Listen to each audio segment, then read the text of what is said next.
Hi. Technically, I should be showing my promo first, so here we go.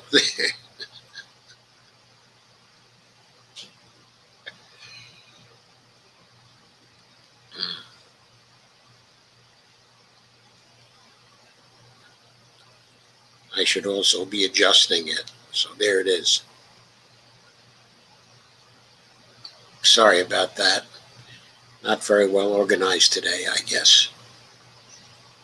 There we go. Anyway,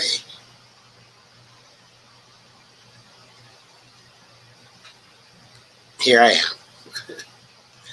Hey, Dolores. Hi, Terry. Yeah, I hope all are well, too. Hi, Kay. Good to see you.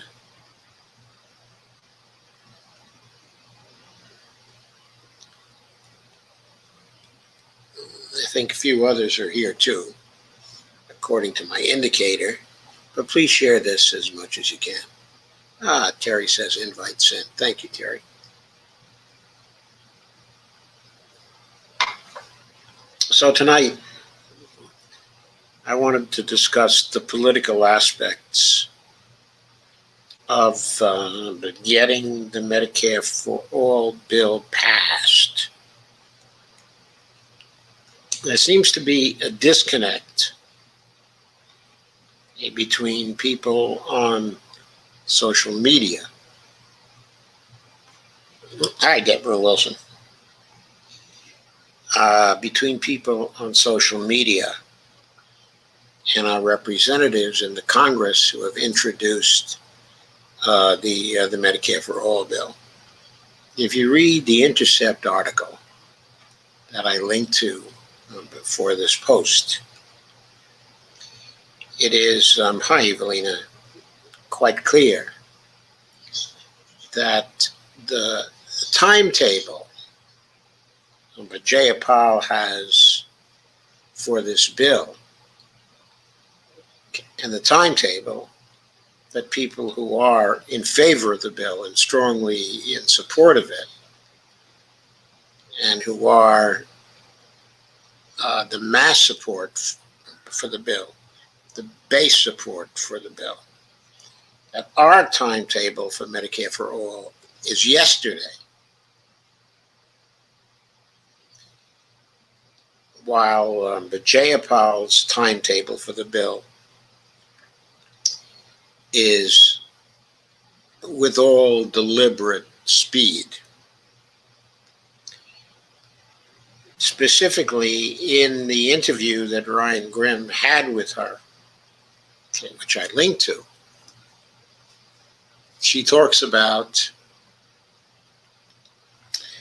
the COVID relief bill and her attitudes towards what happened with the $15 an hour provision in the minimum wage. And she describes the attitudes of the progressives of the CPC, and by implication, and also all kinds of evidence in terms of the way they acted, the attitudes of the squad towards what happened with the minimum wage provision. Not just the squad, but Ro Khanna, but also, and many other people we would all consider to be very strong progressives, okay, who are in the Congress.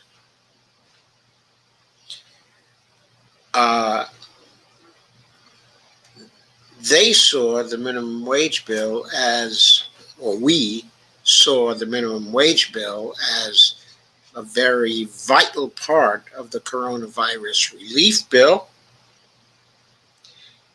And we saw, or we thought, that it was worth taking a very, very strong stand, specifically when the bill came back from the Senate to the House, that it was worthwhile at that point to reject the bill instead of passing the bill and to send it back to the Senate, but with an insistence that the bill would not pass without the minimum wage provision in it. I know most of us thought that. I know most of us thought that our people in the Congress were gutless for not taking that particular stance. Now, I pointed out in previous live streams that there would be other chances to pass a minimum wage bill, and that maybe their actions in this context did not mean that they were sellouts on this vital issue. And I still believe that's true. But the point is that we had the feeling, among ourselves, that if we were in the Congress, if we were the representatives, we would have made it clear to Chuck Schumer. And Jayapal talks about in this interview how on the Friday before passage of the bill, she talked to Schumer. She talked to Schumer, and she made clear to Schumer that if the senators went too far in stripping key provisions of the bill, she could not guarantee that the House would be able to pass the bill. So she was saying to him, essentially, I can't guarantee that this will have CPC support if you go too far. But she also hinted to Schumer at the time, because she had gotten wind of the idea that they were taking the minimum wage provision out of the bill. They were amending it in order to satisfy Joe Manchin. And she did not say then and there, if you do that, that's too big a step, and I cannot guarantee that we will vote for this bill. And without our votes in the CPC, the bill is deader than a doornail. So if you want to pass this bill, you better tell Joe Manchin that he needs to back off. She didn't say that. Instead, she warned them against anything further than the amendment they intended to put in. And she sort of congratulated herself for that. And she sort of thought that it was a victory for the progressives that they didn't do anything more than take the minimum wage provision out of the bill and also limit the eligibility of some of the people, or roughly 12 million people, were not going to be able to get stimulus checks. I'm sorry, I guess it was altogether 17 million people. I think 5 million people with children.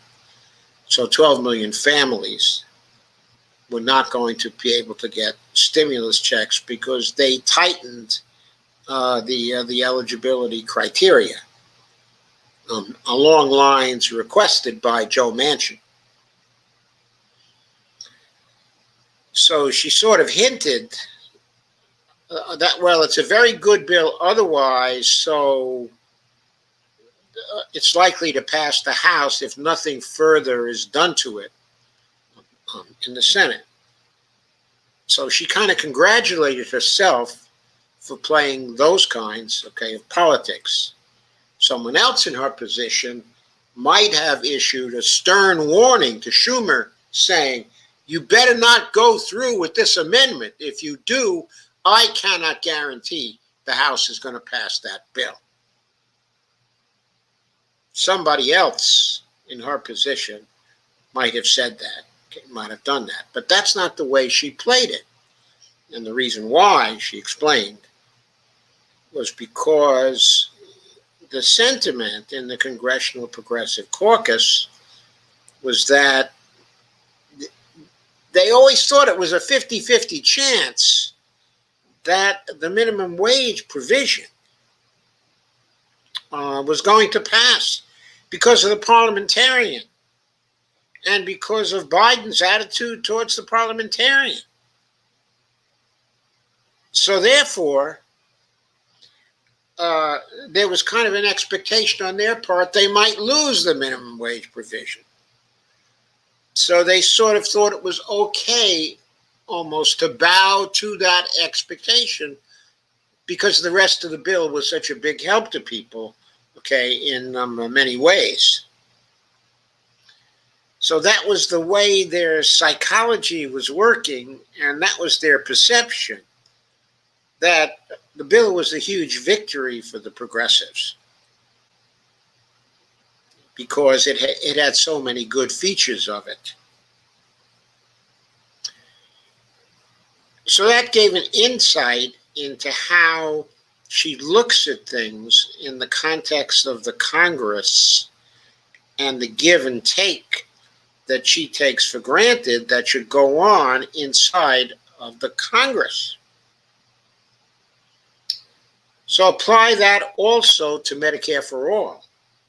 How is she looking at the Medicare for All situation in the Congress? Well, first of all, she's very happy with the introduction. She thinks that's a win. 113 co-sponsors. Someone today said it was 112. I looked at, when I look at the actual bill page from the Congress, it says 112 as opposed to 113. I think she said 113. I heard someone else today say that it was 111. But the official page from the Congress says 112 co-sponsors. So 112 co-sponsors was more than last time at the start. I think then it was, they introduced it with 106 or 100, I forget exactly the number. But there were more this time, but they also lost people who were for it at the end of the process in the 116th Congress. And there were discussions of why some of the people may have peeled off and may be coming back, and words to that effect.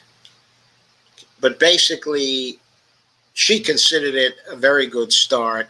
She considered it a victory. She was particularly elated that the chair of the Energy and Commerce Committee, Frank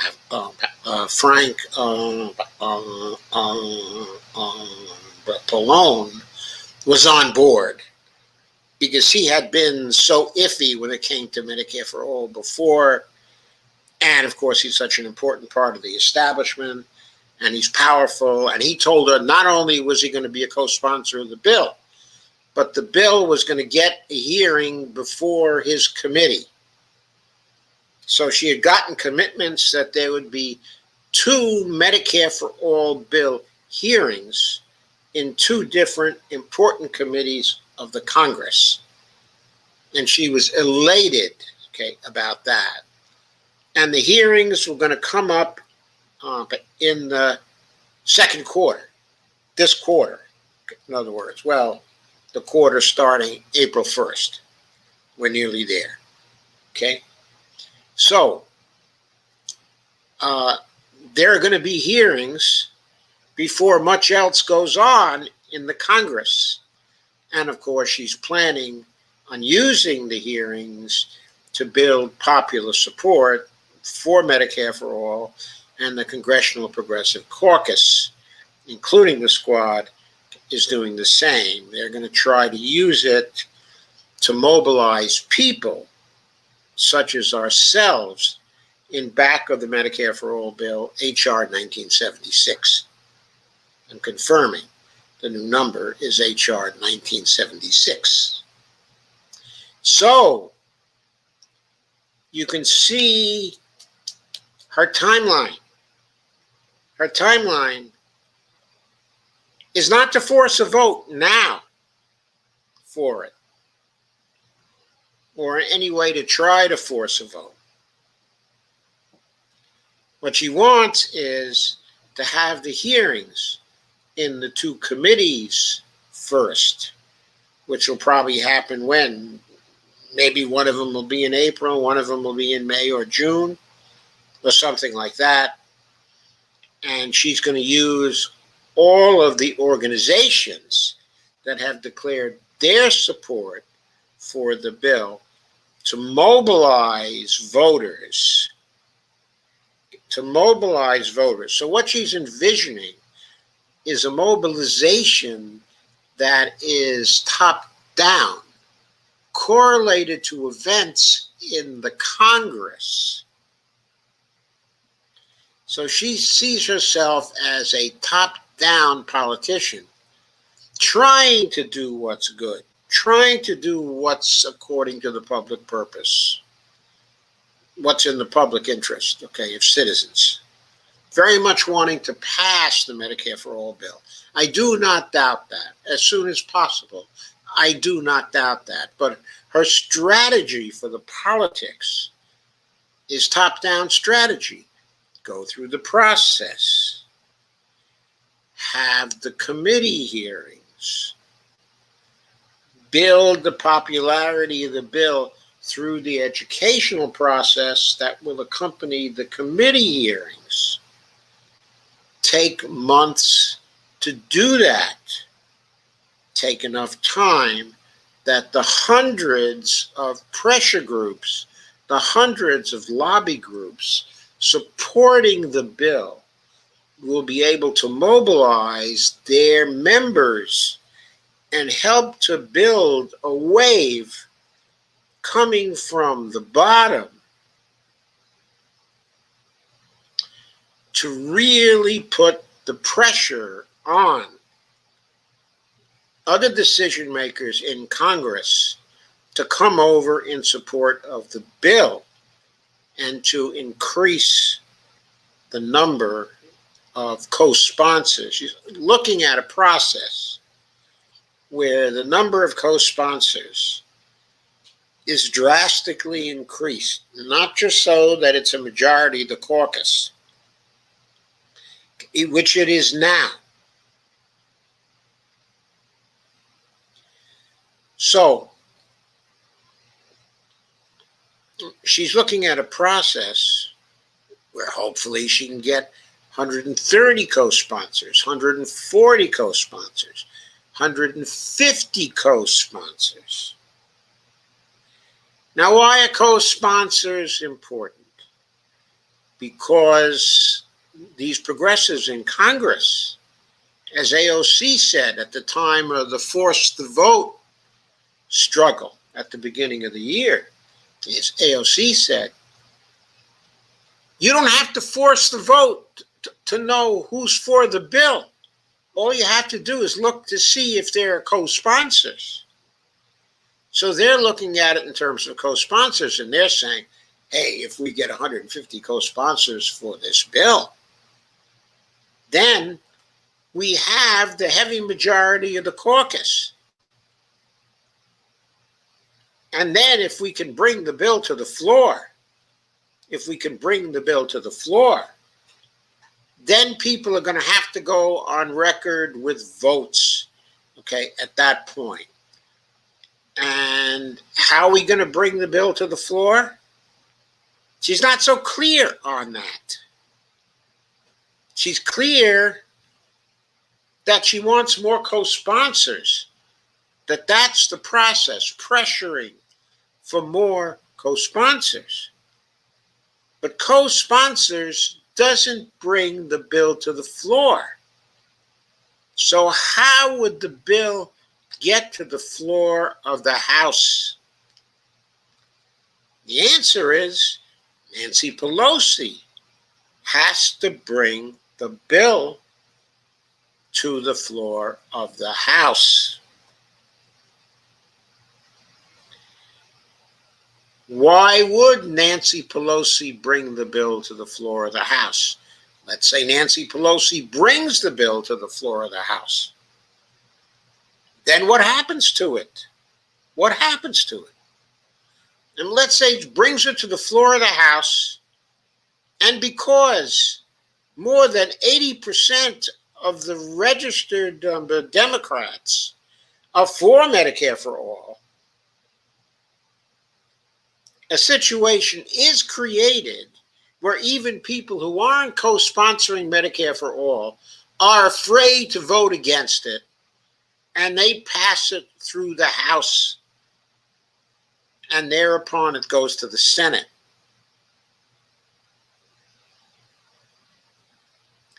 Why would Nancy Pelosi want that? If that happens, then Chuck Schumer is stuck with the embarrassing situation of trying to get it through the Senate. Now, how can he get it through the Senate? Can he force a vote on it? Well, not through regular order. Through regular order in the Senate, he cannot force a vote on it because he needs to overcome the filibuster. He needs to overcome the objections. So what would happen to the bill then? It would die in the Senate. Well, maybe Nancy Pelosi would be willing to pass it and have it die in the Senate to take some of the pressure off her. Maybe things would work that way. That would be something, because we would know who opposed the bill in the Senate. But would we? What if all the Democrats in the Senate took the attitude, hey, the 10 Republicans aren't going to show up for this bill. You know, Republicans are going to defeat it. So we might as well all vote for it. Why buck the 80 to 88% of Democratic voters who are for it? Why make them angry at us? We can just vote for it and it won't pass anyway.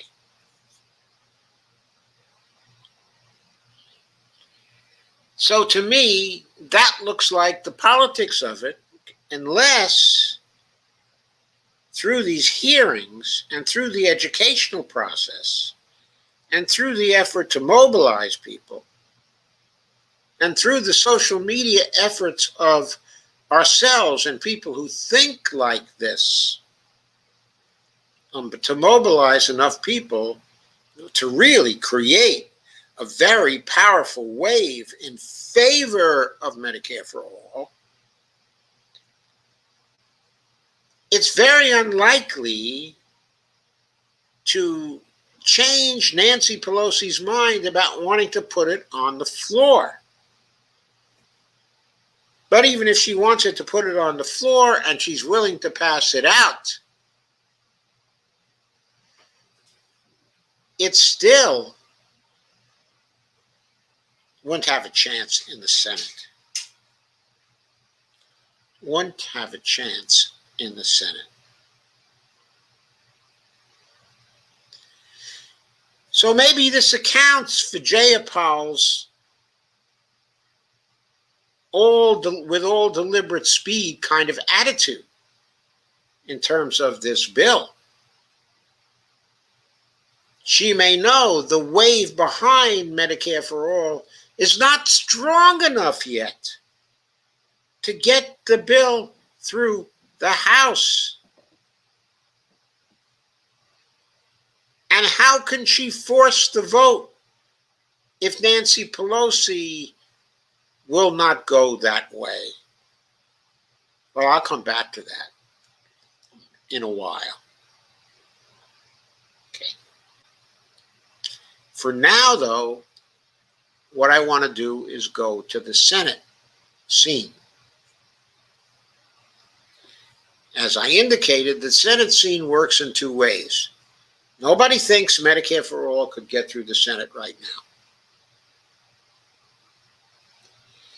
So therefore, that means that the progressives in the House don't necessarily see the urgency in getting people pissed off and fighting very hard for it in the House, because it's not going to go through the Senate anyway. So why not take a more deliberate approach in the House, have the hearings, have the educational process, try to build the kind of wave that could move senators, and at the same time give Pelosi the idea, well, there's so much steam behind this now that what I need to do is get on board with it and pass it through the House and let the Senate dispose of it. And then it won't be on me. So maybe that's the strategy from Jay Powell's point of view, and maybe from the squad's point of view as well. Maybe that's the scenario they are looking at, and that's why they've been so deliberate in the way that they push the Medicare for All bill. So, going back to the Senate scene, that suggests that if the Senate scene, if the politics of the Senate scene were changed and the filibuster was gone, or the filibuster was less effective because they changed it to a talking filibuster, which could not be maintained for more than a week or a few days or something like that, so that a bill could get by the Senate with a 51-50 vote, which the Democrats can potentially mobilize if they really want to. So that suggests that maybe the strategy for the Medicare for All bill, not the strategy that's open to the House members, because House members can do very little bit about that, but maybe for the grassroots, the strategy has to be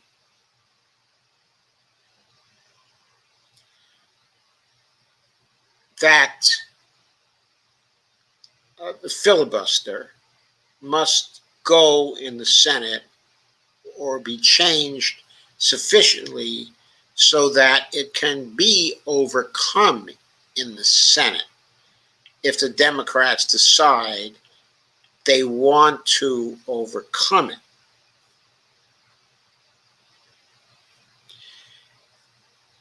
Now, the chances of something happening to the filibuster in the Senate are probably right now greater than the chances of actually getting Medicare for All through the Senate, which right now, with the filibuster in place, are practically nil.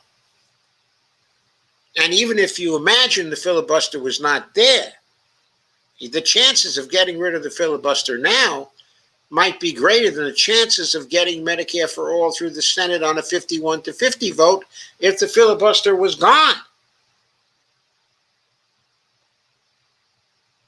Why do I say that? Because things are not shaping up in that promising a way for the infrastructure and care bills which the Democrats want to pass because Joe Biden wants them now. It's not looking that good for reconciliation because of various things Joe Manchin has said. Now, Joe Manchin is in the difficult sort of position now, okay, of saying that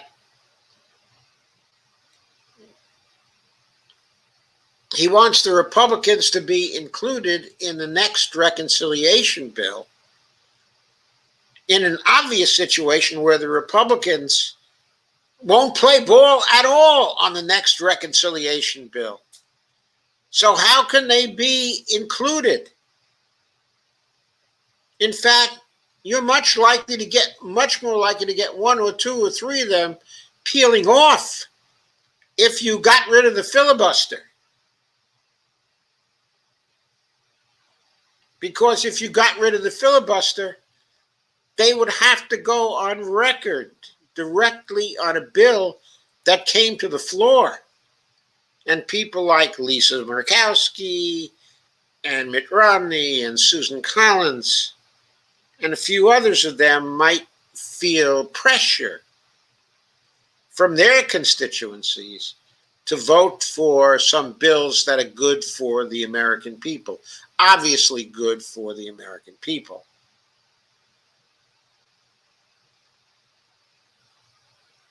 So maybe 1, 2, or 3 of them would peel off in those situations where the filibuster was weakened and the bill was going to pass anyway.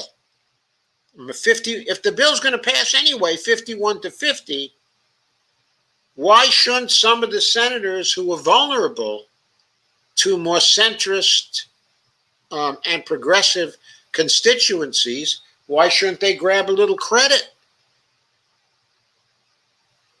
It's different if the filibuster is in place.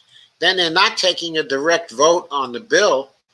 They're only maintaining the filibuster. They're standing with the rest of the Republicans in maintaining the filibuster. They can do that all day long. No individual or personal responsibility falls on them then. But if the filibuster is gone, they are more likely to peel off. But Manchin is taking this contradictory position that basically he doesn't want to get rid of the filibuster. He's insisting it be 60 votes, always 60 votes. He has said he's open to a talking filibuster, but we don't know how far along he's going to go. He seems to be taking contradictory positions now. He seems to be taking heads I win, tails you lose. So there's going to be a lot of pressure on him to get reasonable, that's not a reasonable position. It's going against his brand as being someone who's supposedly more open-minded and more reasonable and wants to have people debating in Congress and coming to compromises. So it's really a funny situation there. And what's going on with Sinema is not so clear. She just had something to happen to her now, in Arizona. There was a poll taken, and suddenly Sinema finds herself with negative approval numbers. 40% of her constituents are disapproving of her. Only 39% are approving of her.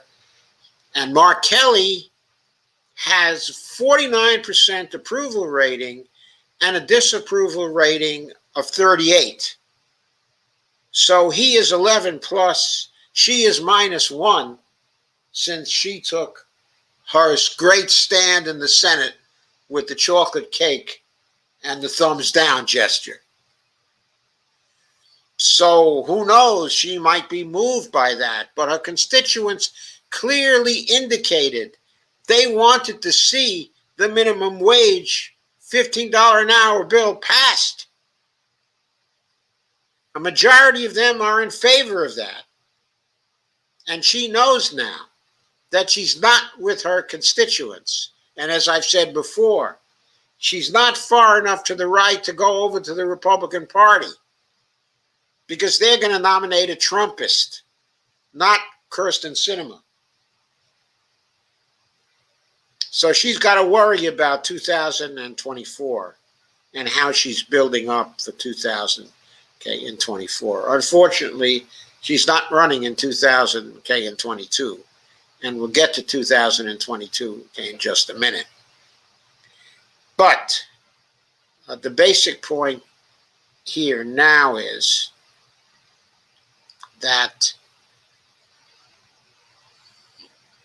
whatever happens with the Medicare for All bill will be essentially kabuki if we can't get rid of the filibuster in the Senate. When I say we, what I mean is if the grassroots isn't able to motivate Democrats in the Senate to severely modify the filibuster so the Republicans can't block legislation supported by a heavy majority of the Democratic base.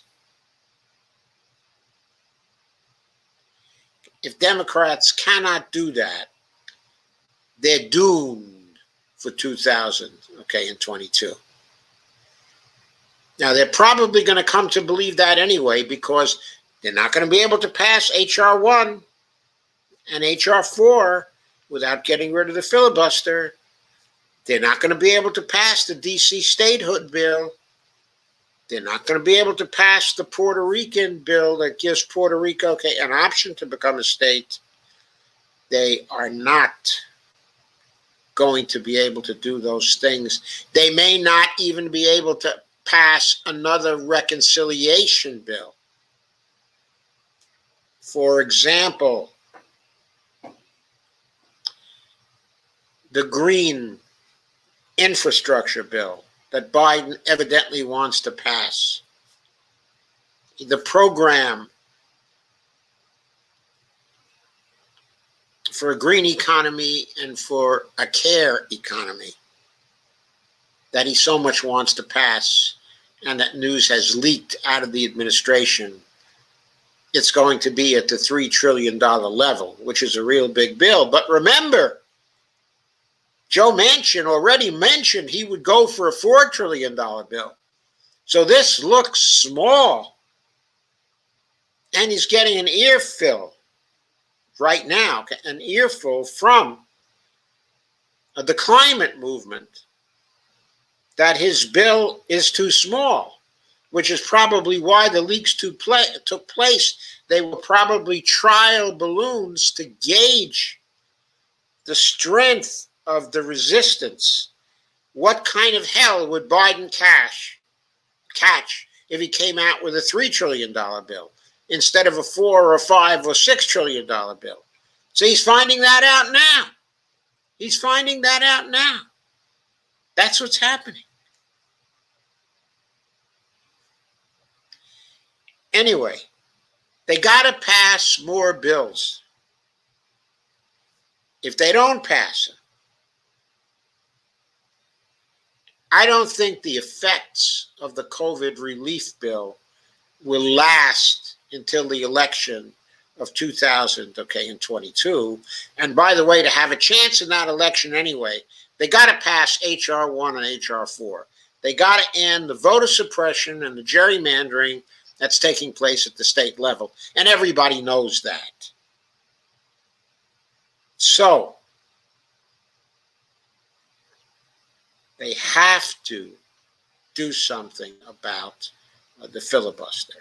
On the other hand, if they do something about the filibuster, that opens the way for the politics, of Medicare for all to have a greater chance of being successful.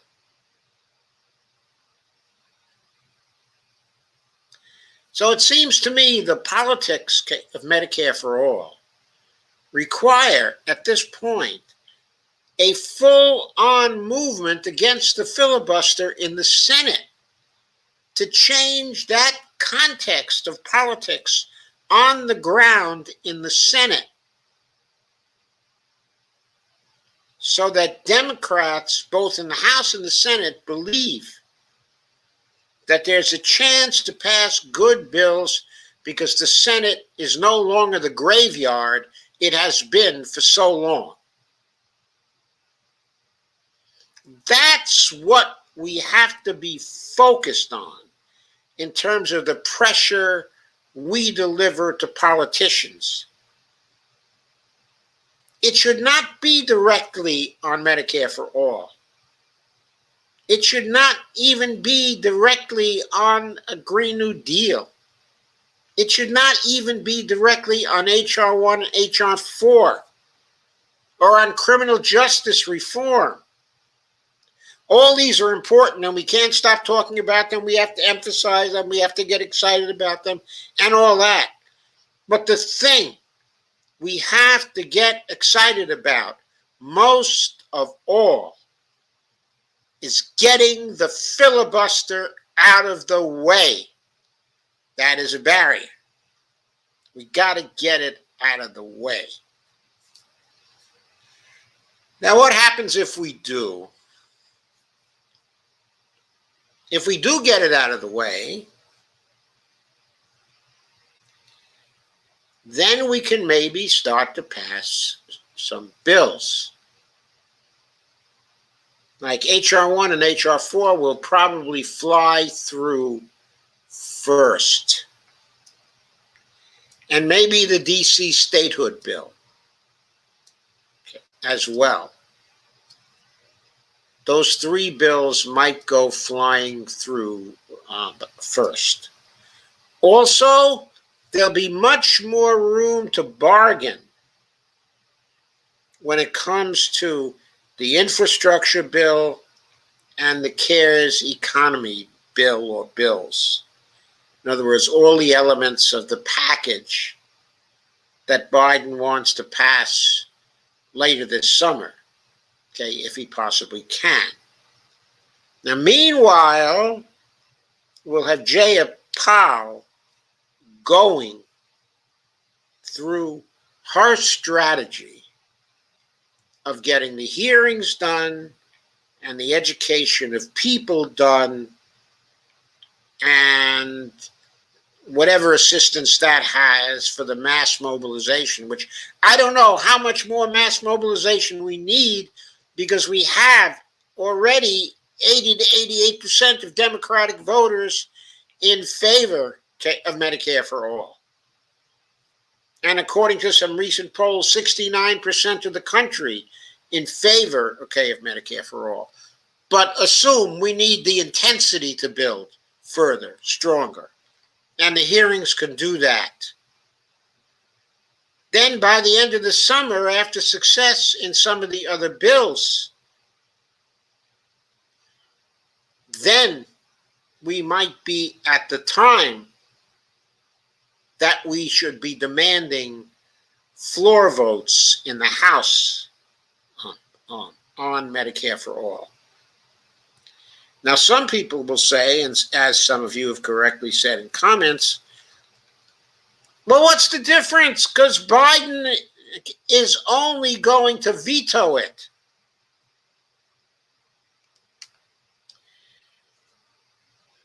We don't have to worry about a Biden veto. What we have to worry about first is Biden getting senators personally loyal to him in the Senate to vote for the Medicare for All bill if it gets to the Senate and then is put on the floor of the Senate. There are lots of ways in which they can try to block it from getting to the floor of the Senate.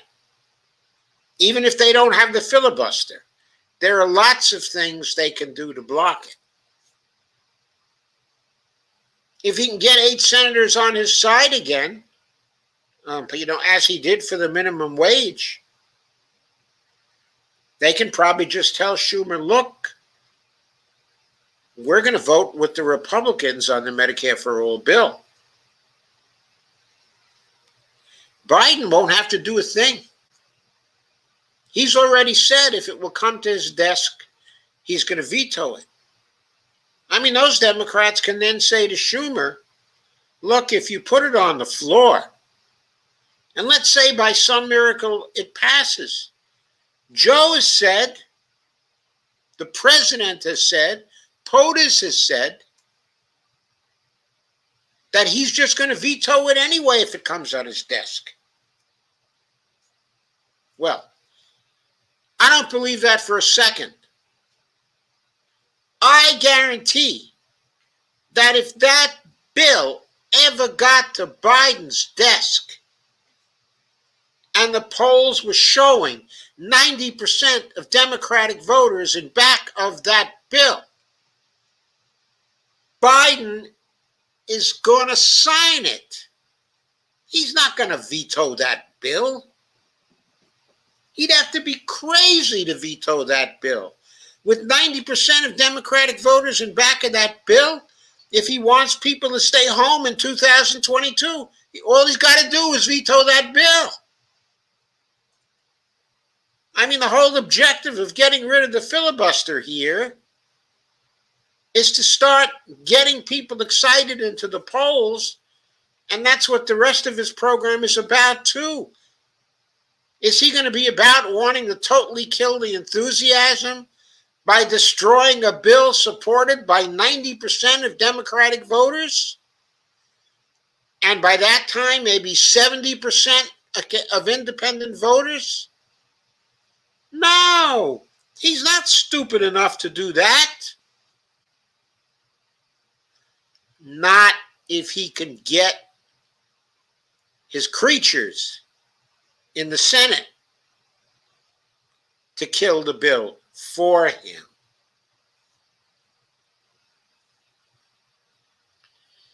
So this is a process of steps. This is the politics.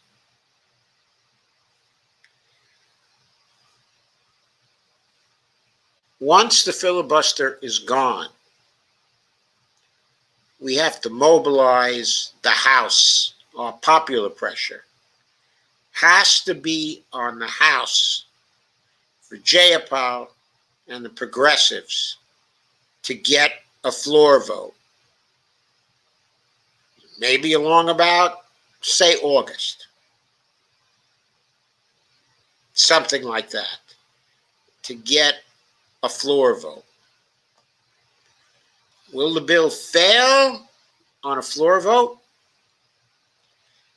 Not if Nancy Pelosi is willing to put it on the floor for a test vote.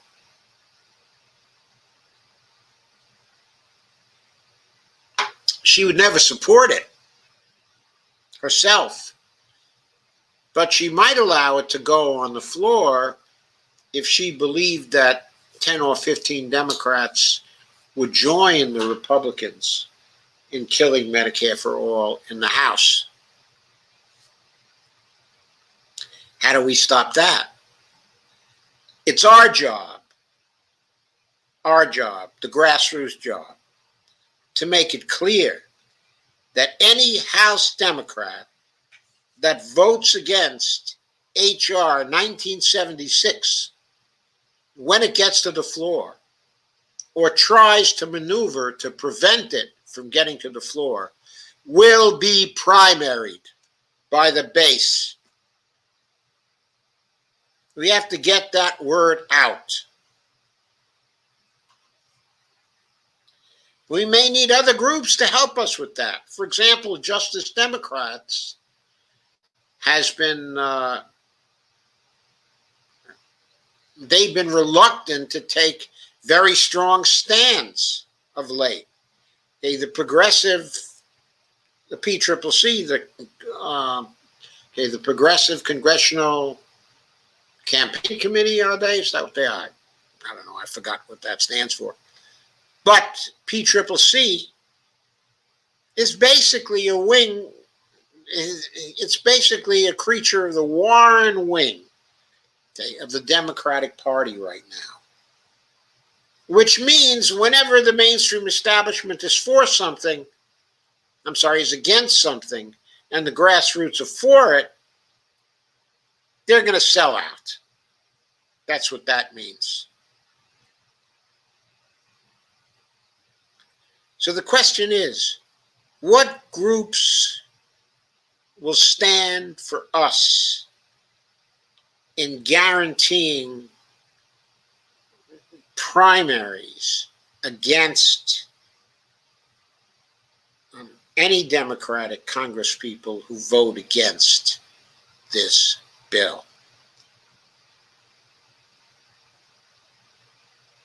We need organization at the grassroots to be able to guarantee that you vote against it, you're going to be primaried. It's a litmus test. If you vote against it, you're no Democrat. That's it. It's a litmus test. We got to get that going for later on this summer. in my view. We'll need it later on this summer, after the filibuster battle is fought, okay, and won, hopefully.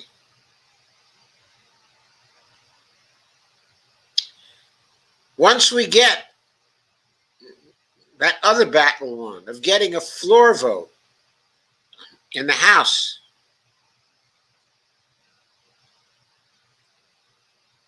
either the Democrats are going to pass it through the House, okay, or they'll fail to get it through the House, and then we'll primary the guilty parties. Our job will be to primary them and defeat them in the primaries and remove them from the scene.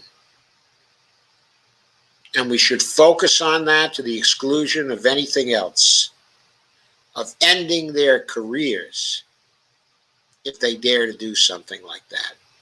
And we got to make sure they know beforehand that we're going to seek revenge if they vote against Medicare for all. That we are going to punish. They're not going to get away with it. It's a litmus test type of issue. And we got to be really credible when we say that and when we organize about it. Now, once that's over, if we do win that vote, and the odds, of course, are going to be against us for this year, maybe the odds will be better as we approach 2022. But this year, the odds are low that we'll be able to do that. But we may be able to get some other things we have to see. But let's say we do get it through. Then what happens in the Senate? Biden and Harris will be doing everything they can to try to get Democratic senators to take the fall so Biden and Harris don't have to be the bad guys.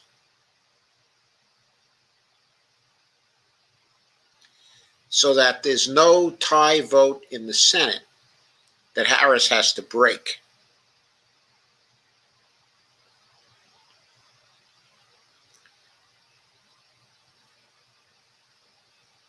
So that's what would happen in that particular situation.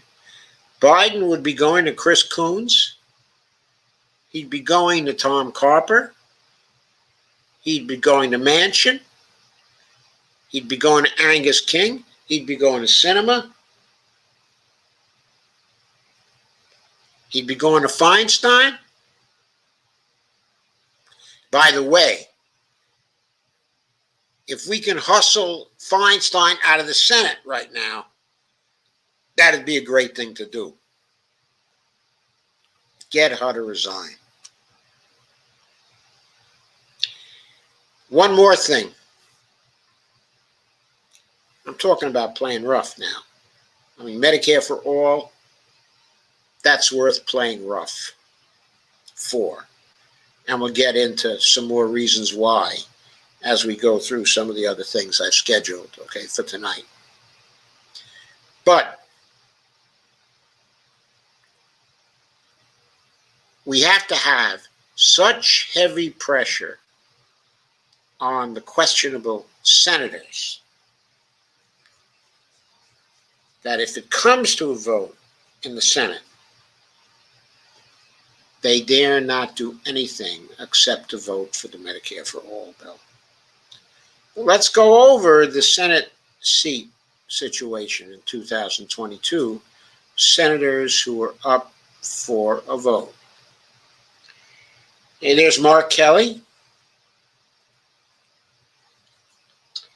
He might be persuaded to vote for Medicare for All. He didn't run on Medicare for All, but he probably wants to get elected again.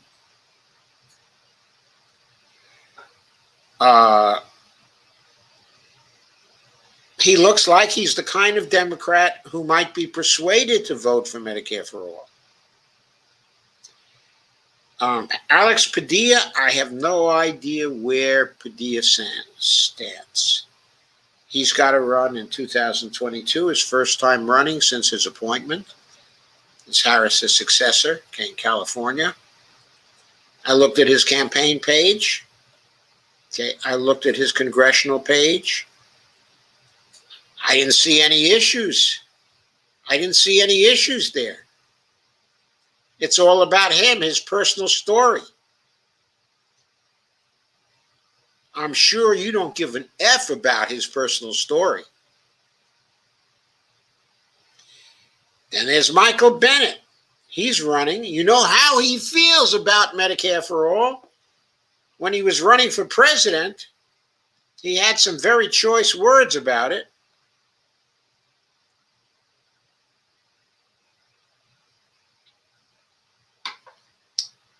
He would only vote for Medicare for all bill under extreme duress.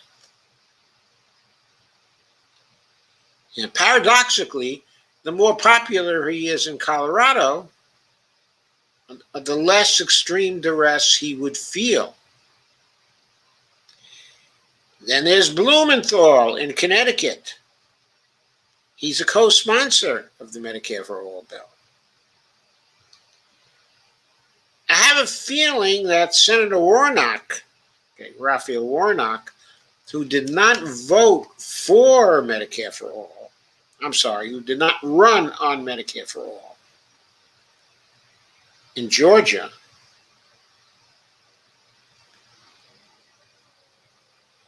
would not vote against it if it came to his desk.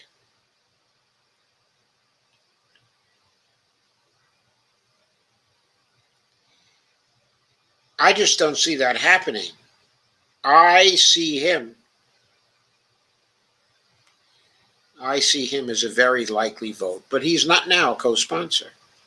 And there's Brian Schatz from Hawaii. Brian is a co-sponsor, or was a co-sponsor, of Senate Bill 1129, Bernie's old bill. I suspect he'll be a co-sponsor this time. By the way, we'll know more about who's who here when we see who co-sponsors Bernie's bill, which is going to shortly be introduced into the Senate. It'll be interesting to see who goes along with him. I think Brian Schatz is almost certain to do that. I don't know about Tammy Duckworth, who's number 7 on the list of Democrats who has to defend their seats. I don't know what Tammy Duckworth is going to do.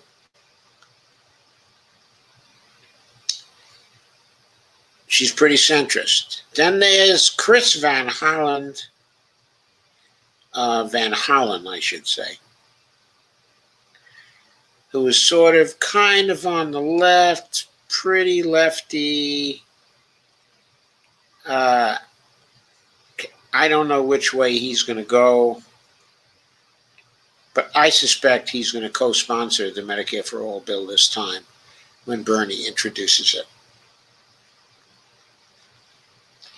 Catherine Cortez Masto. She's a real centrist kind of dud. I don't know what she's going to do. I think becoming a co-sponsor and running hard, on Medicare for All, I think that would be a great thing for her to do from her own point of view if she wants to be reelected. I mean, right now, she's about as exciting as a wet noodle, to use that old expression. Then there's another wet noodle, Margaret Hassan, running in New Hampshire. She seems to be afraid to tippy-toe off the center in any direction. Completely frozen.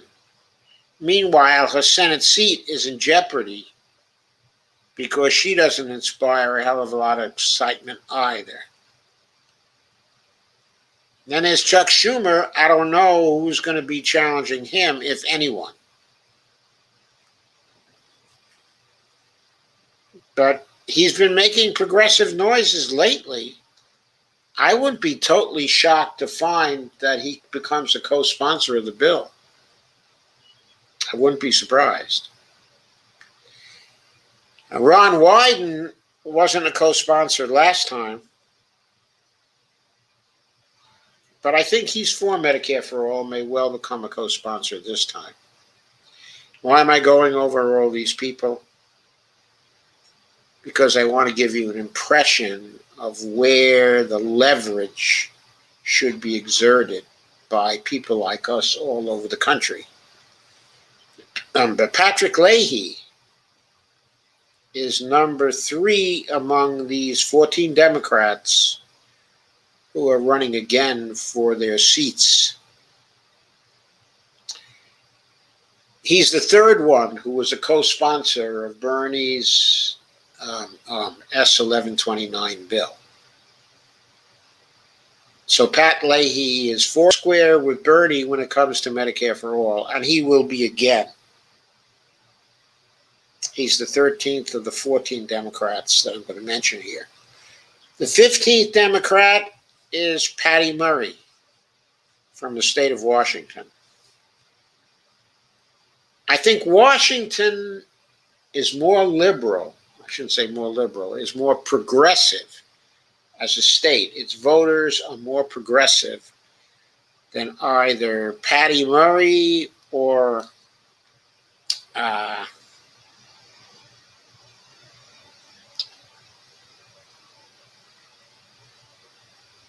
her name will come to me in a minute. The other Democratic senator from Microsoft.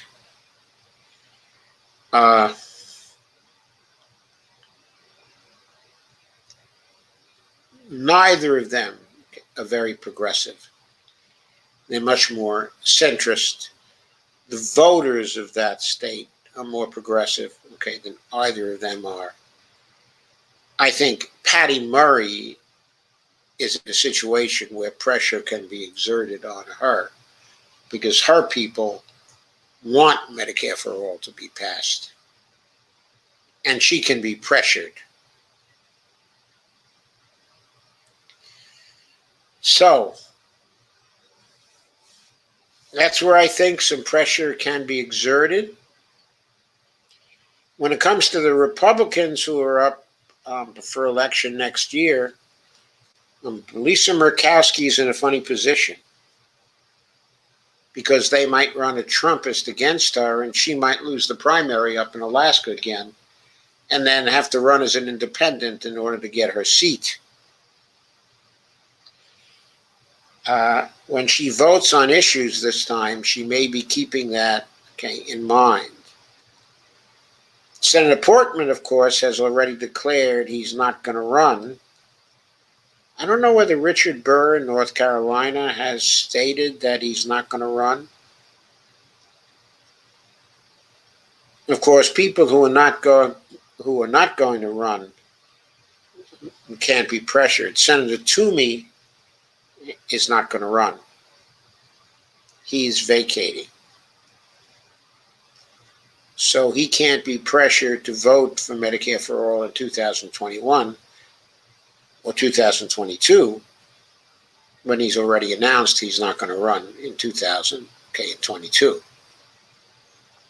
So there are a few of them here who won't be able to be pressured. Probably Chuck Grassley can't be pressured.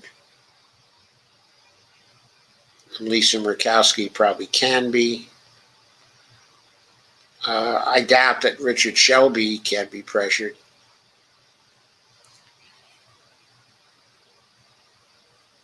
Those who might be pressured in other circumstances probably can't be pressured because they're not going to run again. They're calling it quits.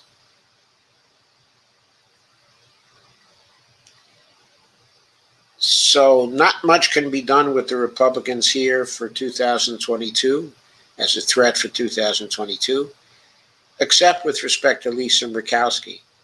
She's probably the only one who can be moved on grounds that she's feeling pressure for 2022. So that's the electoral pressure situation. We have to create extreme pressure for Democrats to expect to have a shot at getting this through the Senate before the elections of 2022 and possible changes to the situation in 2022. So that's the near-term political situation. In my view, it looks bad for Medicare for All if things stay the same as they are now. But I'm not worried about Biden going through with his threat to veto it if a bill reaches his desk. I think that's bullshit. But I do think there's a big threat from him in working inside the Senate with his cronies there to block a Senate Medicare for All bill before it has a chance to reach the floor or to amend a bill that comes over from the House so that it's no longer a Medicare for All bill. Now, that might not be a result which is terrible. In other words, let's say we were able somehow to get a bill through the House and it came to the Senate, and Chuck Schumer, under pressure from the coming election of 2022, wanted to do something about it. So he was willing to put it on the floor. And what happened was some kind of deal could be made, maybe with Joe Biden, who doesn't want the bill to come to his desk as a Medicare for All bill. That some kind of deal could be made that would be a worthwhile deal. What would be a worthwhile deal? Well, if you got a worthwhile deal that covered all the children and young adults, let's say all the children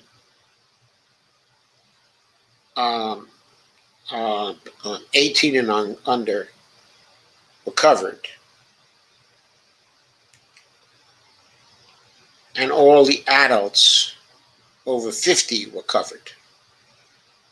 And they were covered as they would have been in the Medicare for All bill. The same terms, no copays, no deductibles, no premiums, freedom to bargain with the drug companies with respect to Medicare for All pricing, okay, on drugs.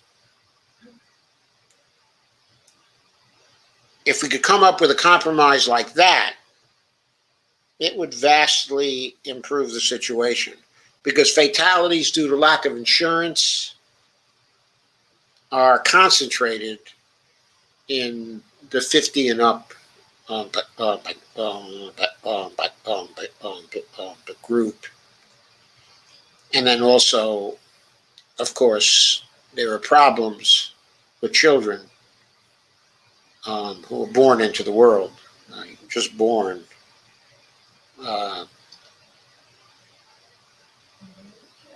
We have lower life expectancy at birth that would be addressed, okay, by Medicare for All, actually applying to children.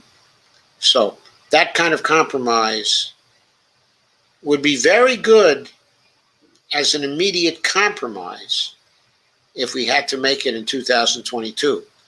Doesn't stop us from coming back in 2023 to get it for the rest of the people.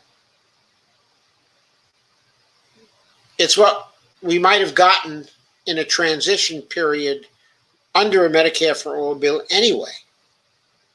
So that would not be a bad compromise if we were forced to take it in that situation. Maybe that could occur if we could get a bill into the Senate, and given the pressure that Schumer might be under in 2022, depending on who decides to primary him. So, I've given you some inkling. Now, what if the situation doesn't change? Okay, what do I mean by that? Well, for example, Common Dreams had a piece today by Jake Johnson, March 22nd. Okay, so progressives are demanding permanent repeal of the self-defeating PAYGO law as automatic Medicare cuts are looming. Okay, now, PAYGO is going to be applied, okay, to any Medicare for all bill that goes through under that PAYGO bill passed by the Obama administration in 2010. So the CPC is calling for a permanent repeal of that particular law. We need that. We need that not only for Medicare for all, but we need it for anything. Because everything is going to be evaluated according to that PAYGO bill.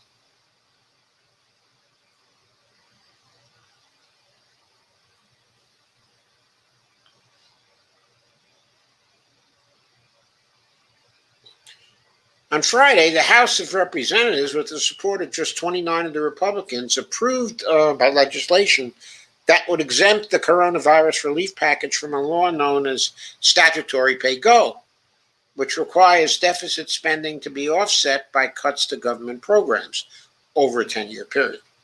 The Statutory Pay-As-You-Go Act was enacted in 2010 with the support of the then Democratic Congress, Austerity Congress, and former President, the wonderful Barack Obama. While PAYGO rules were waived in coronavirus relief bills approved during the Trump presidency, congressional Democrats' use of the arcane budget reconciliation process to pass the American Rescue Plan over unified Republican obstruction prevented inclusion of a waiver this time around. Let's not forget, folks, why did they use budget reconciliation? Because of the existence of the filibuster.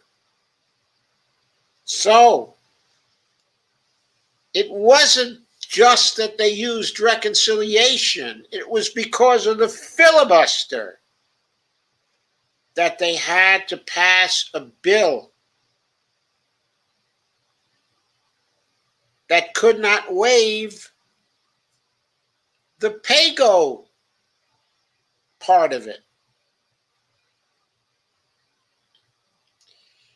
Anyway, that prevented inclusion of a waiver this time around, setting the stage for tens of millions of dollars in cuts to Medicare, farm subsidies, and other programs if the Senate fails to act.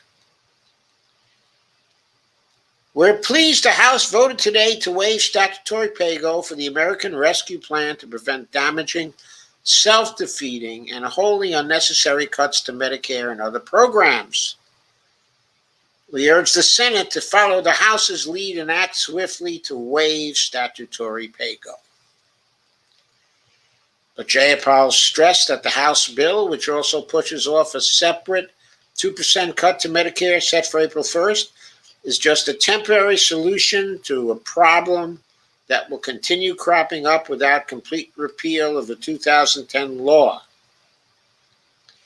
She said it's long past time for Congress to end statutory PAYGO permanently. The austerity politics of the last several decades have been an unmitigated failure, hollowing out programs that families rely on and leaving millions unable to afford the basics. The legacy of the stupid past is here with us again. The PAYGO stupid past. Nancy Pelosi's stupid past. Barack Obama's stupid past. Harry Reid's stupid past. At the Progressive Caucus, we will keep fighting to end statutory PAYGO for good. There's a bill, H.R. 1868, addressing the immediate problem.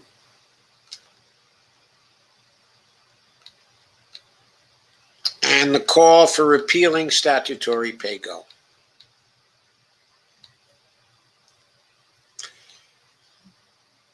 If statutory pay-go is not waived in this instance, Bernie Sanders said to NBC News last month that there would be an estimated $36 billion in Medicare cuts that would take effect. A fix must be passed by the end of the year.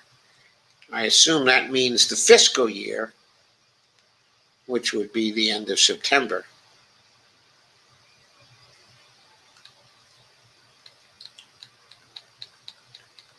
Anyway, that would be a change in the situation. The change in the situation might stimulate stronger support for Medicare for all. People realizing they need Medicare for all. They need to get rid of pay-go. They need to get rid of the filibuster. They need to get rid of artificial controls. And they need to get rid of pay-go. And here's one more thing that might introduce a change into the situation. I don't want to see this happen, but it certainly may. And it certainly may introduce a renewed emphasis on the importance of getting Medicare for all through this Congress post haste, as soon as it can be done. This is a post from Ed Harrison.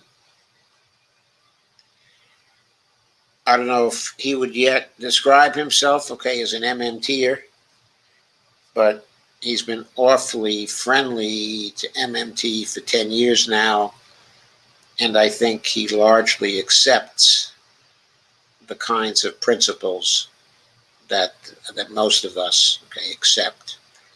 So today he had a post, and I'm going to share this one and go through it because I think it's real important.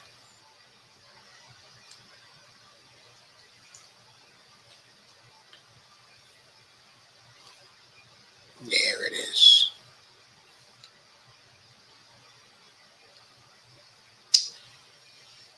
So he's giving us a European coronavirus update, and its implications.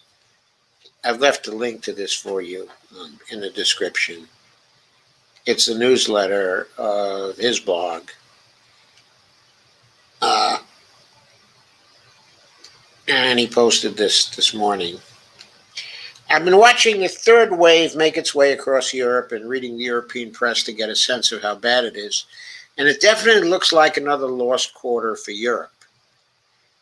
He says, I really like how comprehensive the coverage in the coronavirus live stream in Sweden's Dagens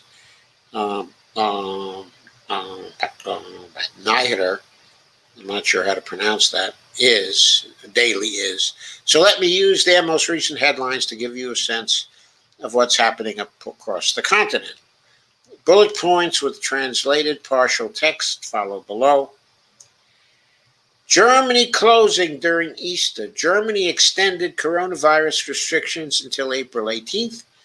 Urged all residents to stay home for 5 days during the Easter holidays. The purpose is to try to stop a third wave of infection, according to Chancellor Merkel. A very serious situation, she said at a press conference, according to Reuters. In talks that lasted well into the night until Tuesday, Merkel pressured the leaders of the country's 16 states to lower the infection rates with severe restrictions. The plan to gradually open up the country has now been put on hold. There are over 25,000 dead in the Czech Republic. Up to 200 people a day are reported to have died of coronavirus in the Czech Republic so far in March.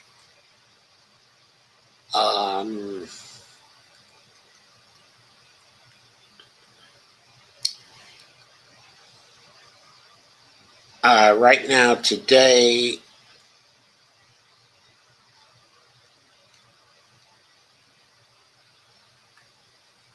the Czech Republic reported, let's see, sorry, I'm having a bit of a problem pulling this up, but it'll be here in a second.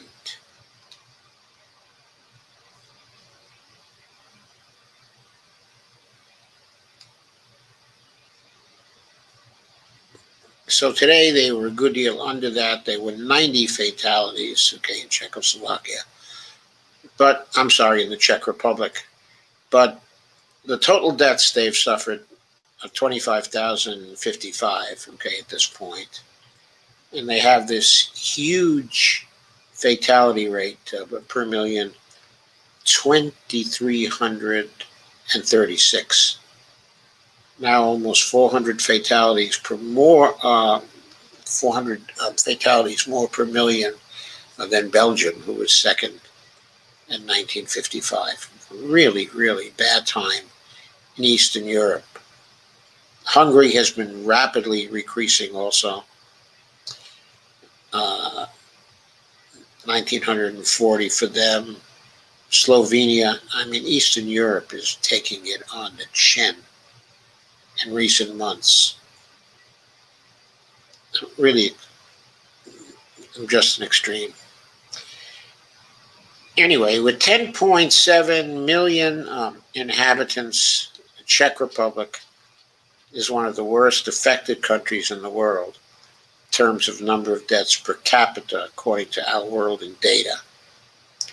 The government introduced stricter restrictions earlier in March to reduce the spread of infection and manage the pressure on healthcare.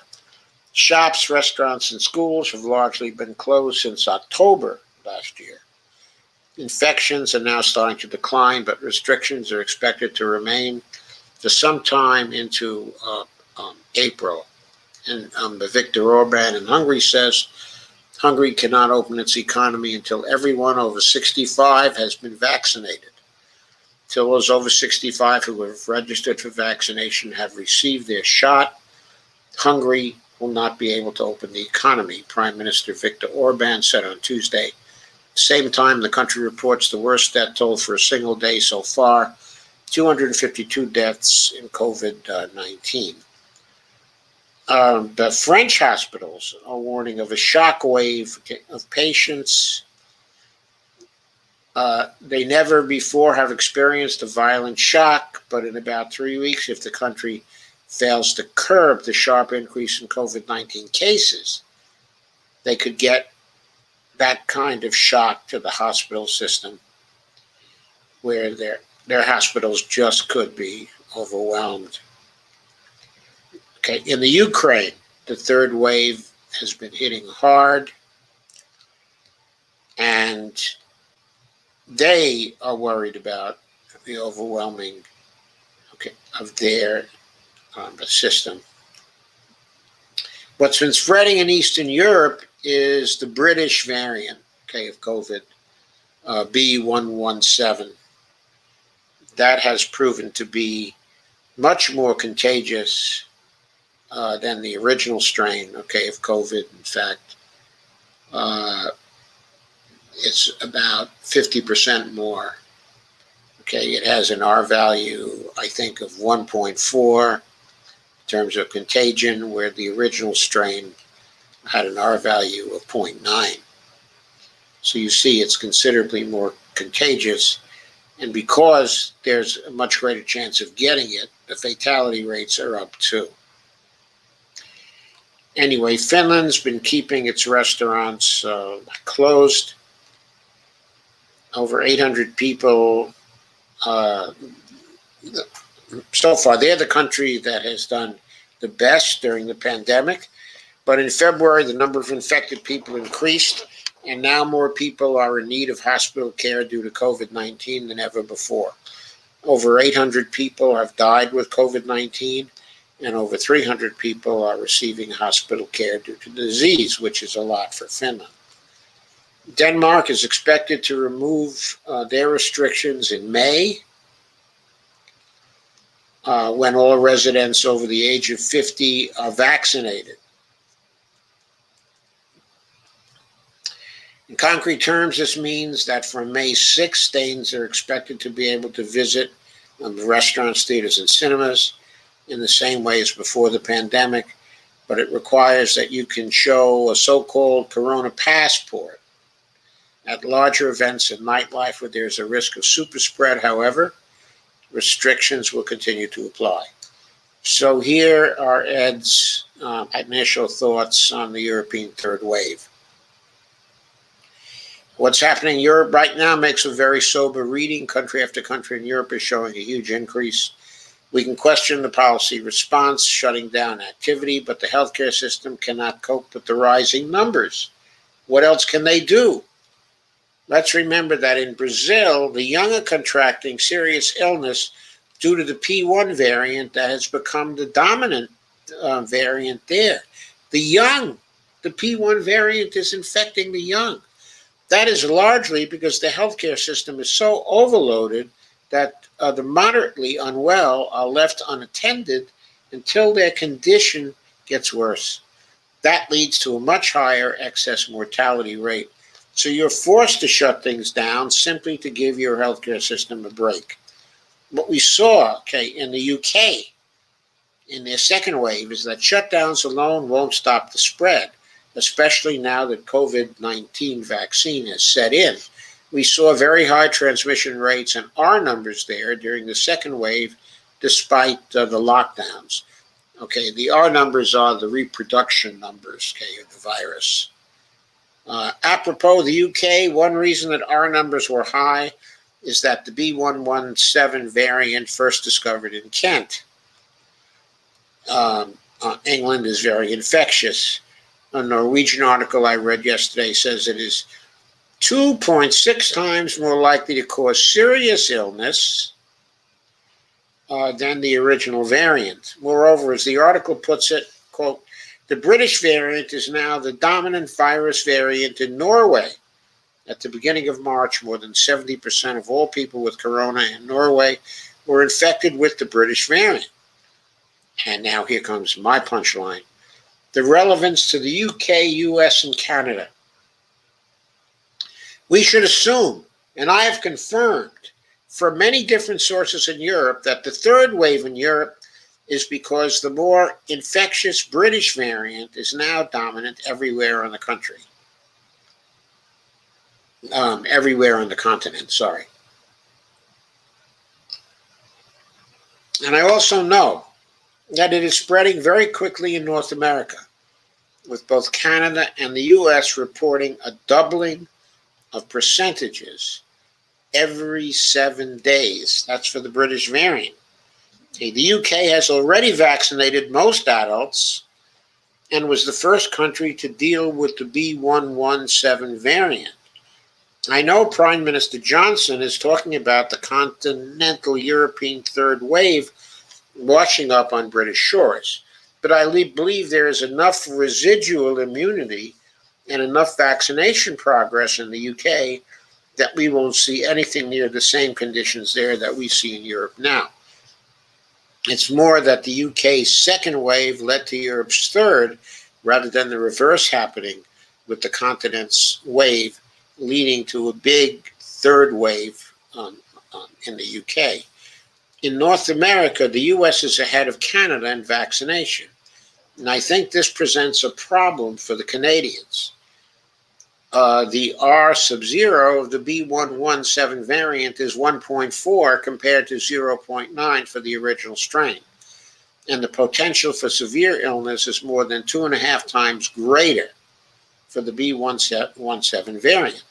In an unvaccinated population like Canada's, we have to expect the European-like conditions soon.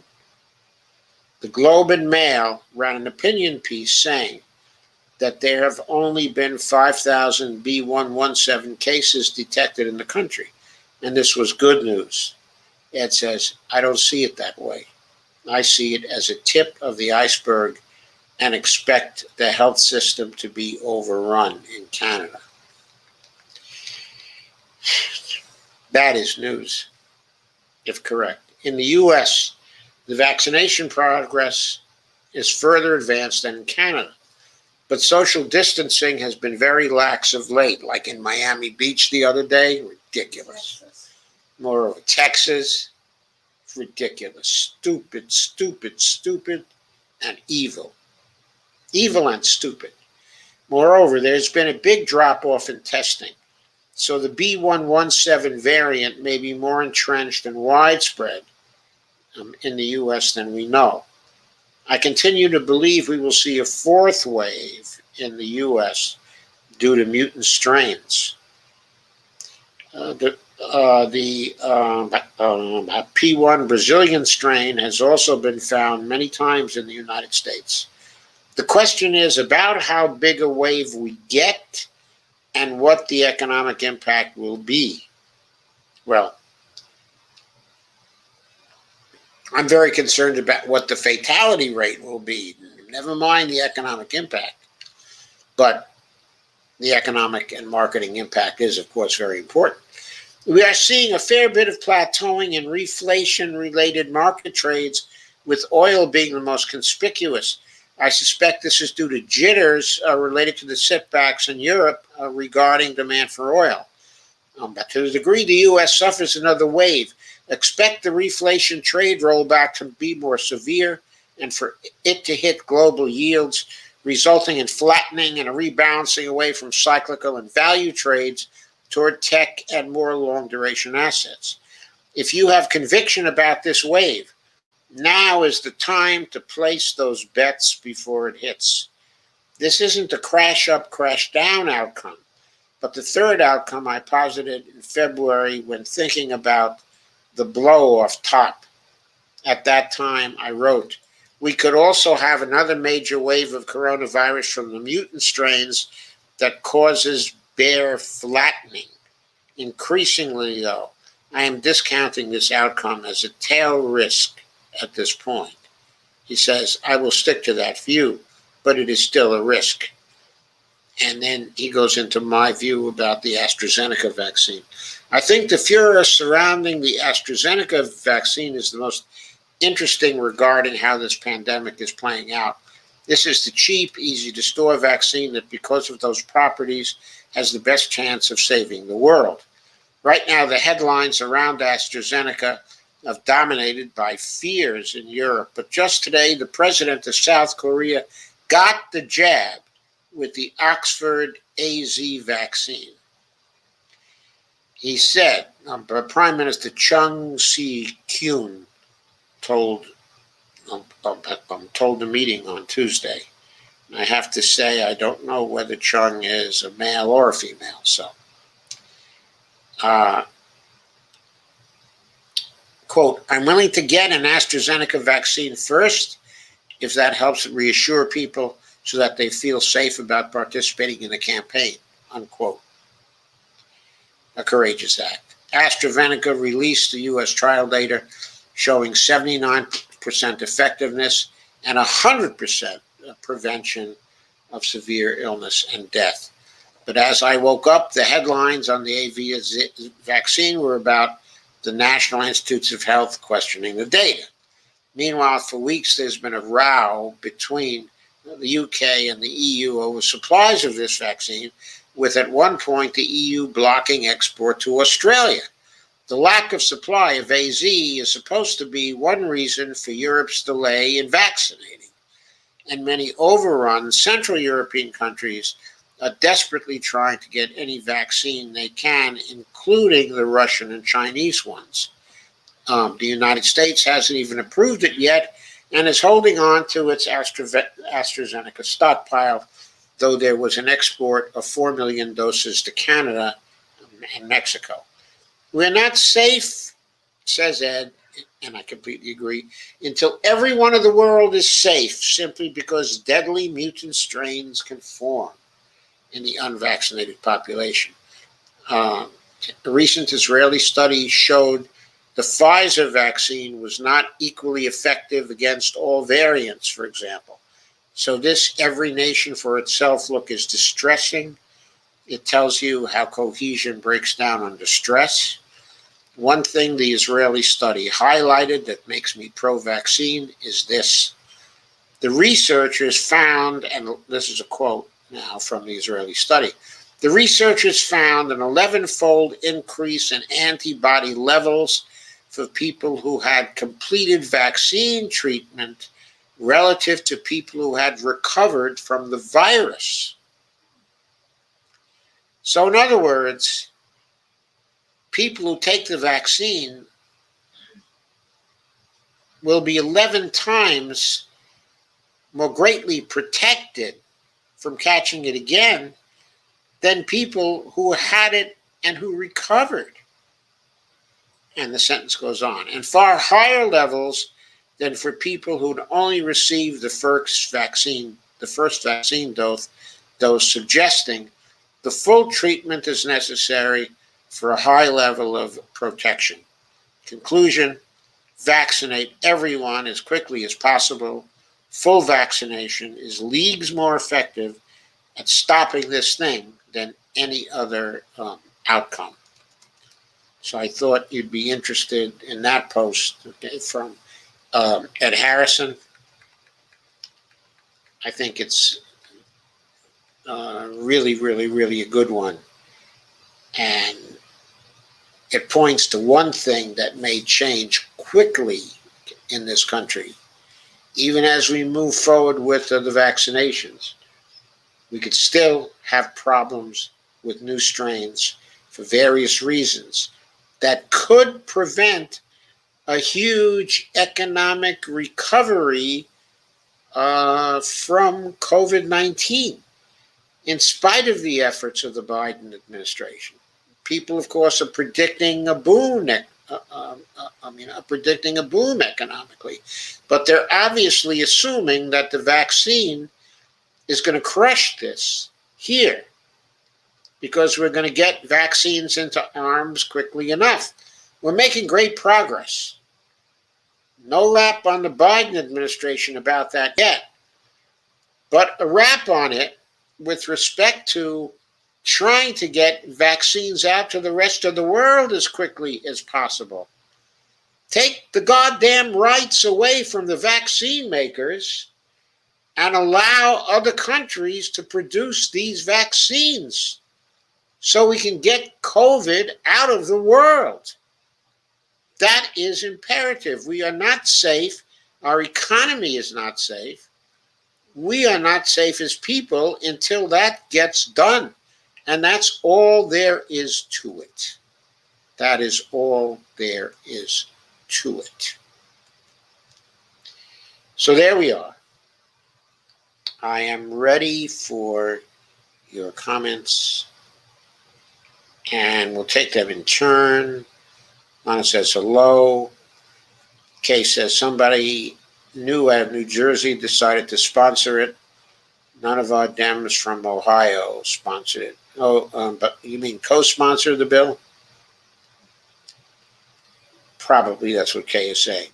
Evelina says about limiting eligibility of stimulus checks was a one-time deal anyway, but raising the minimum wage would have been a game changer from here on for a lot of people. She should not have wavered on that. Not just she. Nancy Pelosi should not have wavered on it. The squad should not have wavered on it. They should have moved to block it themselves if necessary. They had enough people. They probably could have mobilized 8 people to block the bill themselves all day long until Manchin had to back off. Because then, once they exhibited that kind of determination, Biden would have had to have gone ahead and worked on Manchin and Sinema. He wouldn't have had a choice. He could grind his teeth all he wants, cuss the House radicals all he wants. He still would have had to have gone to Manchin and said, look, we need this bill through. Are you a patriotic American or not? Biden needed that bill badly. All the Democrats did. And the progressives had to be willing to use that leverage They had to be willing to push people to the wall, and they were not. And Kay says, but Nina Turner does, so I hope we can elect her to Congress in August. I hope so too, but it's the primary, I think, in August. I think the actual election is on November 3rd. But of course, her district is highly Democratic, so if she wins the primary in August, it is tantamount, to getting elected. But it's important to say the election won't be official until November, because she won't be ready to take the seat until sometime after that election. Terry Burke said calling their bluff, AOC is. I don't know whose bluff she's calling. I haven't seen her calling bluffs lately. I think what's been happening lately is people have been calling the bluffs of the progressives, because evidently the progressives were bluffing when it came to the minimum wage bill. Kay says, Ohio has an activist group called SPAN, Single Payer Action Network. Deborah says, do you really still think that status quo Joe just has a stutter as he vetoes the bill? Really? Besides, he's a good little soldier for the billionaire class, of whom the insurance and big pharma staff, coupled with, regardless, lobbyists own even the squad. I'm sorry. Why not stand up by now during this crisis? You tell me. Well, but what do you mean by stand up? I mean, we can stand up on Twitter all day long. We can stand up on Facebook all day long. We can go into the streets. But at the end of the day, if they don't want to move in Congress because they have a different perception of what the reality of the situation is, and I have laid out perceptions for you here in detail, we are not going to get them to move. Now, obviously, we do need to stand up. We need to have a movement standing up for things like general strikes and things like that. But it's up to us to get that going. We can't expect our representatives in Congress, however progressive they are, to take on our perceptions of what is necessary right now. Maybe we can get one or two of them to do that, like maybe Cori Bush. And maybe AOC on some issues too. Maybe Rashida on some issues. They're all fighters.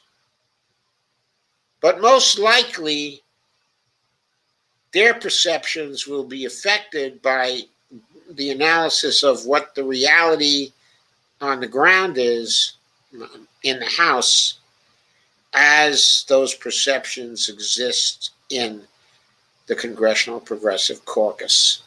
That's going to affect a lot of their thinking. They have a plan. The plan is, as I outlined it, it's a deliberate plan to wait for the hearings, to use the hearings to educate and to try to build even more grassroots support. Evelina says, if you can't even raise a measly minimum wage, how can you think to pass Medicare for all? Okay, it's ludicrous. Well, obviously, Evelina, if you don't get rid of the filibuster, you can't do either. Okay, you're not going to be able to do either. Kerry says, it looks like Biden is set to let Romney and Collins get a major jolt of credit for the rescue bill's provision of monthly child aid, $300 to $350. I don't know what credit they can get. They didn't vote for it. They didn't vote for it. Did they? How is he going to give them credit if they didn't vote for it? If someone runs against them in their state and says, However complimentary they are about this bill right now, when it came down to it, they didn't vote for it. If somebody wants to run to their left in their state, even Lennon says can't pass a few more stimulus checks even. True, true. And Deborah Wilson said, he said it is DOA. I don't know who he is. I suppose it's Manchin. And Kay says, Biden was in Ohio today tooting his horn for expanding the ACA. Shake my head. We have expanded Medicare, and it is such a pain to deal with. Obama had a report live on that too. Shake my head. I wrote on both messages that said we need single payer now. Good for you. Kay says, if people have no money to live on, they sure have no money for insurance. Kay says, very expensive to live in Arizona. Right. So they really need a minimum wage increase, don't they? Deborah says, Kay Clark, grind, amen, and Joseph Biden. They care not. And Lana says, good, Miss Arizona can just waltz herself out of the door. Again, Deborah Wilson says, I mean Deborah. Kay says, I know Deborah Wilson. Terry Burke says, well, if Cinema loses to Marie Antoinette fuckery, she can always cry on Mama Bear's fur over their cake and ice cream. Kay says, how stupid are they? And Teresa Sanders says, distilled. If you want Medicare for all or anything else, we must get rid of the filibuster. Yeah, even more than was the case in 2009 and 2010. Of course, we needed to do it in 2009, 2010. Deborah says, Teresa Sanders, Joe will veto no matter. No, he won't. As I told you, he doesn't have the guts to veto that. Not if it lands on his desk. Not if he expects to have any chance of having a Democratic Congress in 2022. Deborah says his brain is gone in any case. The foxes are running it all. If the foxes are running it all, then the foxes know that if they want to keep their deal flow going, they got to win in 2022. And if they got to win in 2022, they don't dare vote against Medicare for all. Kay says, I think Obama and Pelosi and others are running him. Deborah Wilson says, and Clinton. I think Clinton is going back into a basement. Evelina says, don't know what her game is. She's like, give him cake. What a loser, even though I dislike that word. Terry says, trade your filibuster for a pony. Evelina says, Deborah Wilson, exactly.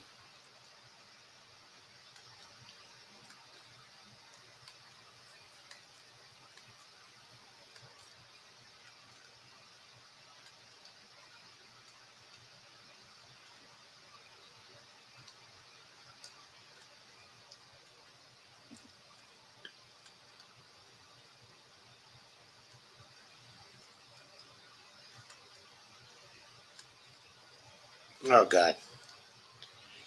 Sorry, I scrolled down too fast. Kate says, yes. How could I forget Clinton, the ruiners of the old Dem party? Evelina said, exactly. Terry Burke said, she's pandering to the Republicans, probably for donor money, which she ain't never going to get. Evelina says, but Deborah Wilson, Biden is a square.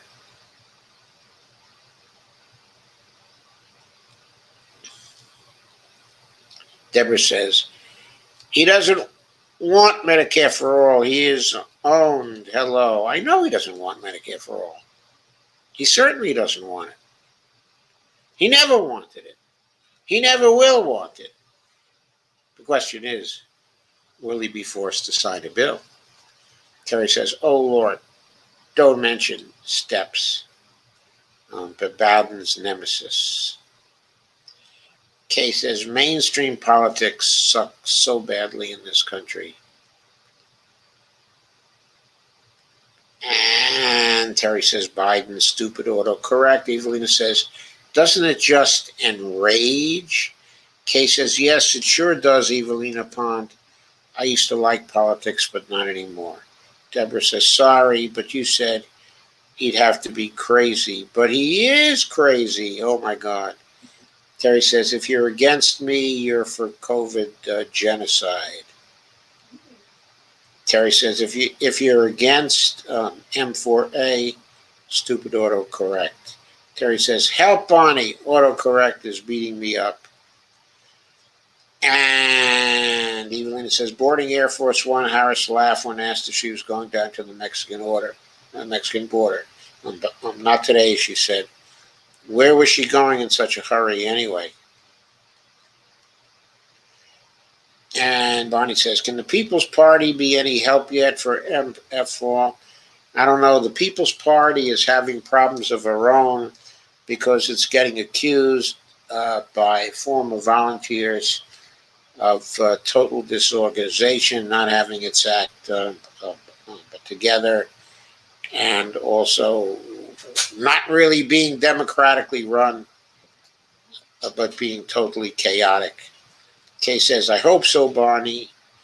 And Terry Burke says, sadists laugh just like her sadistic protege, HRC. And Terry says, I don't know, Barney. They seem not to take things seriously, in my view. Evelina says, not this kind of politics, that's for sure. Evelina says, Deborah Wilson, laugh out loud. And Terry Burke says, Duckworth is on some stupid shit. Deborah says, your optimism is cute. I don't know whose optimism that is. Probably mine. Kay says, I've been posting on Beatty's and Brown's Facebook posts that we need single payer now. Good, Kay. Yes. Evelina says, only gentleman here appears to be Dr. Joe. Where are the boys today? Laugh out loud. I don't know. Where are the boys? Where'd they go? Maybe they all went over to Jimmy Dore. Because Jimmy's always cussing. And Terry Burke says Democrats are all pussy-hatted to death over being labeled socialists. Kay says, good question, Evelina. Terry says, pussy-hatted. And Kay says, Burr is not going to run. Yeah, Burr is not going to run. I thought I recalled that, yeah. Terry says, we got to bribe establishment Democrats with free mimosa and brunch.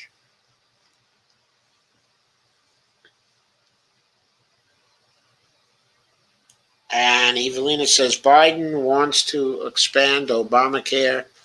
Talk about unpopular. Why not go for Medicare for all? Much more popular. Hey, not because he's square. Evelina says, why not? Evelina says, his head is a cube. Teresa says, Dr. Gabor Mate talks about the number one DX hypertension because everyone is so overworked and stressed out. He goes on to talk about the repercussions of social ills that result. Insane. The Creek call this insanity Wetico. Hashtag toxic colonizer culture. Terry says, good nickname for ass. Kay says, if Biden Harris want to be reelected, they better go left big time. Evelyn says, yep, people dropping dead all over the place. Only billionaires live on forever. Okay, I got to tell you the truth, Kay. I don't think passing Medicare for all and passing a Green New Deal bill is that lefty. I think it's where the country is right now. So it's more centrist. It's not really very lefty. It's not even very socialist. Call me when they nationalize GM. Terry says, Evelina Pont, they keep killing off the workforce billionaires. Won't have any more healthy wage slaves. Kay says, I thought PAYGO was not on anything for COVID now. Well, there's a distinction between the PAYGO rules internal to the House. Those are not on PAYGO anything right now. But there is the statutory PAYGO rule that was enshrined into law by the Democrats who wanted to pretend that they were fiscally responsible in 2010. So they passed a PAYGO law, a statutory PAYGO law. That's what we were talking about in that article. Evelina says, near term is stupid, Dr. Joe. Only gets more stupid from there. I know. Terry says, COVID marches on. Terry says, fascist countries, question mark. Evelina says, Terry Burke, don't think they're worried with a surplus army of unemployed. Then there are robots. And Kay says, I just want a J&J shot here in Canton, Ohio, and can't get one so far. Terry says, B117 is infecting Florida like Circatus. Kay says, Florida is way up again. Evelina says, with AstraZeneca on hope, it's I don't know what complicaris, I guess that's complicated. It's complicated for Europe. With AstraZeneca on hold, I'm sure it's complicated for Europe. Kerry says, prevention is the best medicine. Evelina says, Argentina closed its border surrounded by countries with the Brazilian strain. I'll bet it did. Terry says, where is the South African variant hitting hard? Terry says, when do you think the folks believe the next lockdown will be in the United States? I don't know. I don't know if they believe there's going to be a lockdown in the United States, but I think there could well be a lockdown in the United States. Terry Burke says, I just hope companies hurry up and produce enough products before the next shutdown. Terry Burke says, no effing way I'll get the AstraZeneca killer. Terry Cook said, ivermectin works super, the Top Cat plan, ccrg.info. Terry Burke says, don't forget to take D3, folks. Yes, we take a lot of D3. And Kay says, I just want a J&J one and they're nowhere to be found here locally. They have started with J&J, and they are going to be producing a lot more of them based on their deal with Merck. And Evelyn says, Pfizer and Moderna. Kay says, yes, they are here, but I want a J&J. Terry says, I went to a major super center. Okay, ABD people were old people, maybe, were only buying food and household items, not an economic boom. Evelyn says, don't want to alarm, but variants are being found in pets. Terry Burke says, and poop. Kay says, Evelina Pont, they all have been found in pets, sadly. Evelina says, dogs get very lethargic and have heart problems, I read.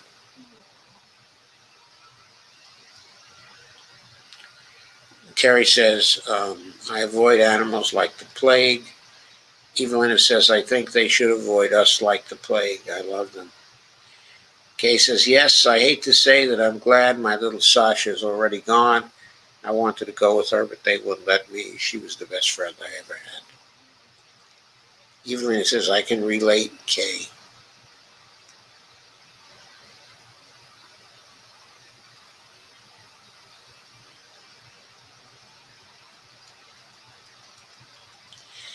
Terry says, wish we could pool our money into a stock or something to provide funding for general strikers. I wish we could too. And Terry says, Evelina Pont, thank you. Evelina said, I thought there was order and chaos. Kay says, screw Dora, laugh out loud. Terry Burke says, I can't stand him. Well, I can stand him. I mean, he.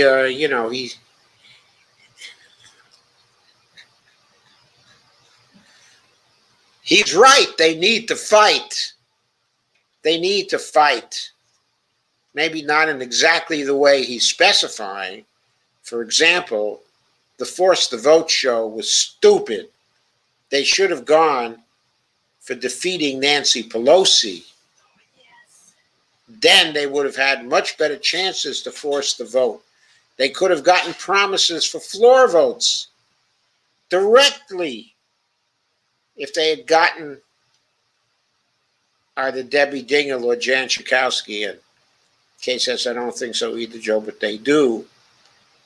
And Evelina says, Terry Burke, LPL, what's LPL? And Teresa Sanders says, this stops before mentioning the Montpelier Society with Hayek and Friedman and the Powell memos, but very scary HS, very long, but fills in chinks. Real JFK photos, scary, yikes, this ought to light a fire.